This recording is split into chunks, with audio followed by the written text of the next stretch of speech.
ఎట్లా ఉంది జూబ్లీహిల్స్ లో ఎలక్షన్స్ రాబోతున్నాయి, బాగా టఫ్ నడుస్తుందంటగా, కాంగ్రెస్ వర్సెస్ బీఆర్ఎస్ నడుస్తుందంటగా. బీఆర్ఎస్ వర్సెస్ కాంగ్రెస్ అనేది ఇప్పుడు రెండే పార్టీలు ఉన్నాయి, బీజేపీ అయితే లేదు. ఈ రెండు పార్టీలు ఉన్నాయి. రెండు పార్టీల బీఆర్ఎస్కే ఎక్కువ ఆ, మద్దతు ఉన్నది. ఎక్కువ మంది బీఆర్ఎస్ పార్టీకే మొగ్గు చూపుతారు. ఎందుకు బీఆర్ఎస్ ఎందుకు? అంటే బీఆర్ఎస్ పార్టీ ఉన్నప్పుడు కేసీఆర్ గారు 10 ఏళ్ళ పరిపాలనలో ప్రజలకు అనేక ఏంటి లబ్ధి పొంది అన్ని లబ్ధి అంటే ప్రతి ఒక్క పథకాలు ఉన్నాయి.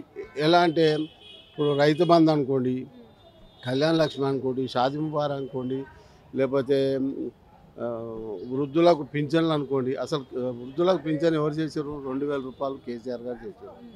అలాంటప్పుడు ఇంకోటి ఏంటంటే 24 గంటలు కరెంట్ ఇచ్చేసి ఆయన ధన్యమూర్తి అయిండు. ఎందుకంటే 24 గంటల కరెంట్ ఎవరు ఇయ్యారు ఇంతవరకు.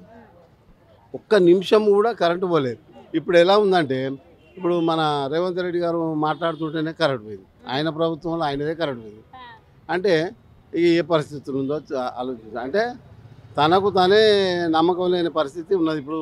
ఏది రేవంత్ రెడ్డి గారి పరిపాలన.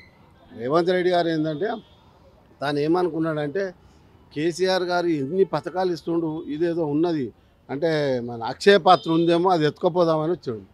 కానీ అక్షయ పాత్ర లేదాడా? ఎందుకు లేదంటే అక్షయ పాత్ర కేసీఆర్ గారికే ఉంటుంది, రేవంత్ రెడ్డి గారికి ఉండదు.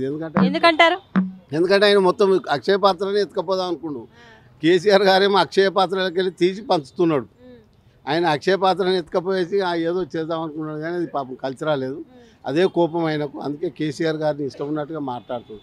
ఆయన వయసుకు ముఖ్యమంత్రి ఇప్పుడు మీ నియోజకవర్గానికి వచ్చిండు ముఖ్యమంత్రి, ఈ సభలు నిర్వహిస్తున్నారు. ఆ సభలలో ముఖ్యమంత్రి గారు మాట్లాడుతున్న తీరు మీరు చూస్తున్నారు కదా, అది కరెక్టే అంటారా? అయితే మనము సమాజంలో మనిషిలాగా బ్రతుకుతున్నాం. వయసును గౌరవించాలా, పెద్దతనాన్ని గౌరవించాలా, మనకన్నా పెద్దవాడిని గౌరవించాలా అనేది నేర్చుకున్నప్పుడే వాడు మనిషి అంటారు. ఇప్పుడు ఇతనికి ఎలా ఉందంటే కళ్ళకు పొర వచ్చేస్తే ఎలా మాట్లాడతారో అలా మాట్లాడుతారు. అంటే వయసుతో సంబంధం లేకుండా ఇష్టం ఉన్నట్టుగా మాట్లాడుతున్నాడు. అదే మరి చంద్రబాబు నాయుడు అన్నాడు, చంద్రబాబు నాయుడును తిట్టాడు. ఇప్పుడు మొన్న ఎన్టీ రామారావు గారి అది విగ్రహం నిలబెడతాను. మరి ఎన్టీ రామారావు గారు అని అంటున్నావు, ఆయన పెద్దోడనే కదా. మరి ఆ తర్వాత కేసీఆర్ కదా మీకన్నా పెద్దవాడు.